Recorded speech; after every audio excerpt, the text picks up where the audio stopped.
ಹುಟ್ಟಿದರೆ ಕನ್ನಡ ನಾಡಲು ಹುಟ್ಟಬೇಕು, ಮೆಟ್ಟಿದರೆ ಕನ್ನಡ ಮಣ್ಣ ಮೆಟ್ಟಬೇಕು. ನಮಸ್ಕಾರ, ಎಲ್ರಿಗೂ ಸ್ವಾಗತ. ಹೊಸ ದೆವ್ವದ ಕಥೆಯೊಂದಿಗೆ ಎಲ್ಲರೂ ಚೆನ್ನಾಗಿದ್ದೀರಾ ಅಂತ ಅಂದ್ಕೊಂಡಿದ್ದೀನಿ.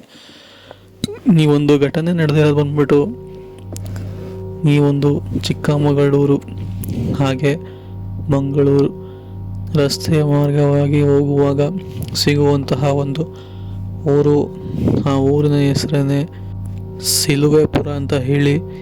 ಈ ಒಂದು ಊರಲ್ಲಿ ತುಂಬ ಹೇಳ್ಕೊಳ್ಳುವಂತಹ ಮನೆಗಳಿಲ್ಲ, ಹಾಗೆ ಯಾವುದೇ ತರಹದ ಸೌಲಭ್ಯಗಳು ಕೂಡ ಸಿಗೋದಿಲ್ಲ.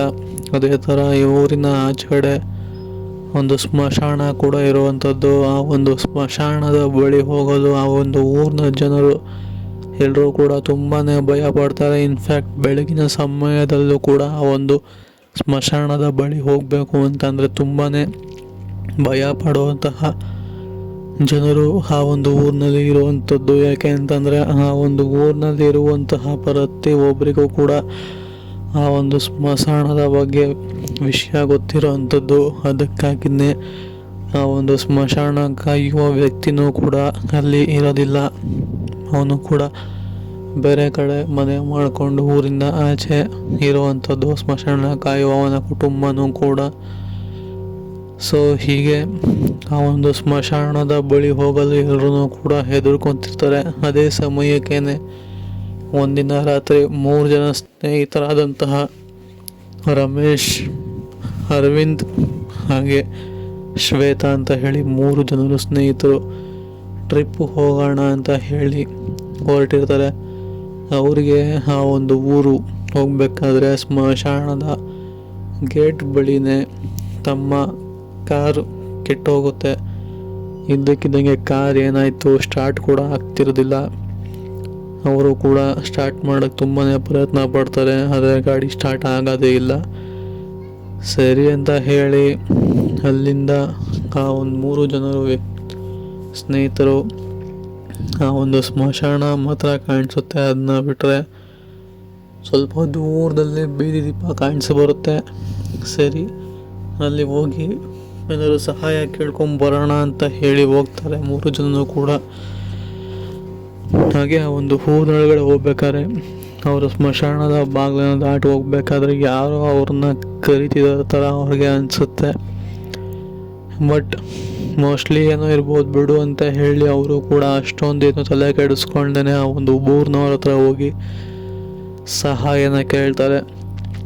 ಈ 3 ಜನ ಒಂದು ಊರಿನವ್ರಿಗೆ ಹೊಸಬರಾಗಿದ್ದ ಕಾರಣ ಅವರು ಸಹಾಯ ಮಾಡೋದಕ್ಕೆ ಒಪ್ಕೊಳ್ಳೋದಿಲ್ಲ. ನೀವು ಇಲ್ಲಿಂದ ಹೊರಡಿ ಅಂತ ಹೇಳಿಬಿಡ್ತಾರೆ. ಆದರೆ ಆ 3 ಜನ ಸ್ನೇಹಿತರಿಗೂ ಕಾರ್ ಬೇರೆ ಕೆಟ್ಟು ನಿಂತಿದೆ, ಹೋಗೋದಕ್ಕೆ ಬೇರೆ ಆಪ್ಷನ್ ಇಲ್ಲ, ಉಳ್ಕೊಳ್ಳೋಕೆ ಏನೂ ಇಲ್ಲ ಅಂತ ಹೇಳಿ ಸರಿ ಅಂತ ಹೇಳಿ ಕಾರಲ್ಲೇ ಉಳ್ಕೊಂಡು ಬೆಳಗ್ಗೆ ಎದ್ದು ಕಾರ್ನ ರೆಡಿ ಮಾಡ್ಕೊಂಡು ಹೋಗೋಣ ಅಂತ ಹೇಳಿ ಕಾರಲ್ಲೇ ಮಲಗೋಣ ಅಂತ ಹೇಳಿ ಬರಬೇಕಾದ್ರೆ ಮತ್ತೆ ಅದೇ ಸ್ಮಶಾನದ ಬಾಗಿಲು ತಾನೇ ಬರಬೇಕಾದ್ರೆ ಅವ್ರಿಗೆ ಇದ್ದಕ್ಕಿದ್ದಂಗೆ ಬಾಗಿಲು ಓಪನ್ ಆಗಿರೋದನ್ನ 3 ಜನರು ಕೂಡ ನೋಡ್ತಾರೆ. ಅಂದರೆ ಅವ್ರ ಕಣ್ಣು ಮುಂದೆನೇ ಬಾಗಿಲು ತನಗೆ ತಾನೇ ತೆರ್ಕೊಳ್ಳುತ್ತೆ. ಹಾಗೆ ಯಾರೋ ಜೋರಾಗಿ ಕಿರಿಸ್ತಿರೋ ಥರ ಅವ್ರಿಗೆ ಸೌಂಡ್ ಬರುತ್ತೆ. ಇವರು 3 ಜನರು ಕೂಡ ಆ ಒಂದು ಸ್ಮಶಾನದ ಒಳಗಡೆ ಹೋಗ್ತಾರೆ. ಹೋಗಿ ಸುಮ್ಮನೆ ಹಾಗೆ ಹಾಸ್ಯ ಮಾಡ್ತಾ ಒಬ್ರಿಗೊಬ್ರು ಕಾಲು ಎಳಿತಾ ಒಂದು ಸ್ಮಶಾನ ಒಂದು ಗೋರಿ ಮೇಲೆ ಕೂತ್ಕೊತಾರೆ.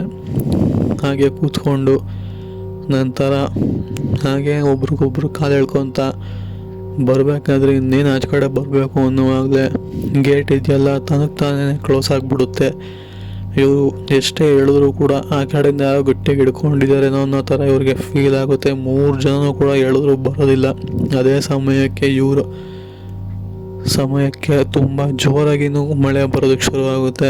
ಮಿಂಚು ಗುಡುಗು ಎಲ್ಲನೂ ಕೂಡ ತುಂಬ ಜೋರಾಗಿ ಬರುತ್ತೆ.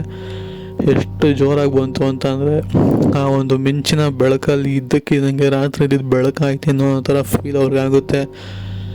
ಇದಕ್ಕಿದಂಗೆ ಜೋರಂತ ಮಳೆಯಲ್ಲಿ ನೆಂದು ಎಲ್ಲರೂ ಕೂಡ ತೆಪ್ಪೆ ಆಗೋಗಿರ್ತಾರೆ ಅಂತಲೇ ಹೇಳ್ಬೋದು. ಆ ಥರ ಒದ್ದೆ ಆಗೋಗಿರ್ತಾರೆ. ಸರಿ ಅಂತ ಹೇಳಿ ಇದೇನು ಹಿಂಗಾಗೋಯ್ತಲ್ಲ ಅಂತ ಹೇಳಿ ಹಿಂತಿರುಗಿ ಮತ್ತೊಮ್ಮೆ ಅದೇ ಮಿಂಚಿನಲ್ಲಿ ನೋಡಿದಾಗ 3 ಜನರ ಕಣ್ಣು ಎದುರುಗಡೆ ಒಂದು ಬಿಳಿಯ ಆಕೃತಿ ಕಂಡು ಬರುತ್ತೆ. ಅದರ ಕಣ್ಣು ತುಂಬಾ ಕೆಂಪಾಗಿತ್ತು. ಕೂದಲೆಲ್ಲ ತುಂಬಾ ಕೆದರ್ದಂಗೆ ಗಾಳಿಯಲ್ಲಿ ತೇಲ್ತಿರೋದನ್ನ ಅವರು ಗಮನಿಸ್ತಾರೆ. ಹಾಗೆ ಆ ಒಂದು ಆಕೃತಿ ಇದ್ದಂತಹ 3 ಸ್ನೇಹಿತರ ಆ ಒಂದು ಹೆಣ್ಣಿರ್ತಾಳಲ್ಲ, ಸೊ ಅವಳನ್ನ ಜೋರಾಗಿ ಎಳ್ಕೊಂಡು ಹೋಗ್ಬಿಡುತ್ತೆ. ಅವಳು ಕಿರ್ಚೋ ಫೋರ್ಸ್ಗೆ ಇವರಿಬ್ಬರು ಕೂಡ ಹಿಂದೆಗಡೆ ಅವಳನ್ನ ಕಾಪಾಡಬೇಕು ಅಂತ ಹೊರಡೋಗ್ತಾರೆ. ಎಷ್ಟೇ ಓಡಿದ್ರು ಕೂಡ ಸಿಗೋದಿಲ್ಲ.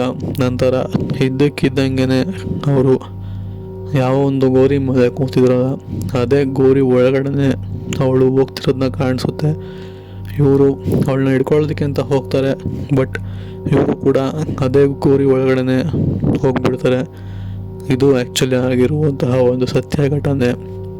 ಅಂದಂಗೆ ಅವರು ಗೋರಿ ಒಳಗಡೆ ಹೋದಾಗಿಂದ ಕಾಪಾಡಿ ಕಾಪಾಡಿ ಅನ್ನೋ ಶಬ್ದ ಆ ಒಂದು ಊರಿನವ್ರಿಗೆ ಕೇಳಿಸ್ತಾನೆ ಇರುತ್ತೆ. ಹಾಗೆ ಊರಿನವ್ರಿಗೂ ಕೂಡ ಗೊತ್ತು ಇದು ಆ 3 ಸ್ನೇಹಿತರದೇನೆ ಅಂತ. ಸೊ ಕಥೆ ಇಷ್ಟ ಆಗಿದ್ರೆ ವಿಡಿಯೋನ ಲೈಕ್ ಮಾಡ್ಕೊಳ್ಳಿ, ಹಾಗೆ ಚಾನಲ್ಗೆ ಸಬ್ಸ್ಕ್ರೈಬ್ ಮಾಡ್ಕೊಳ್ಳಿ ಅಂತ ಹೇಳ್ತಾ ಸಿಗೋಣ ಮುಂದಿನ ವಿಡಿಯೋದಲ್ಲಿ. ಟೇಕ್ ಕೇರ್, ಗುಡ್ ಬಾಯ್.